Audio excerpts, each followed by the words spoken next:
We're taking a look here at the mounting bracket for the LG Chem battery.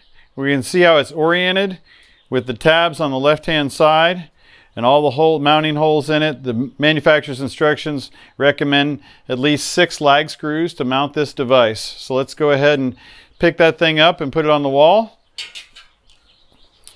Now we're going to be mounting it onto 3/4 inch exterior grade plywood, but you may be going on the side of a house. If you're going on the side of the house, the reason we have all those holes there is so that we can go in studs. This will be officially the heaviest thing you've ever put on a wall. So this is going to weigh as much as a human being. And so it's got to be able to hold up a human being forever. All right, you got it?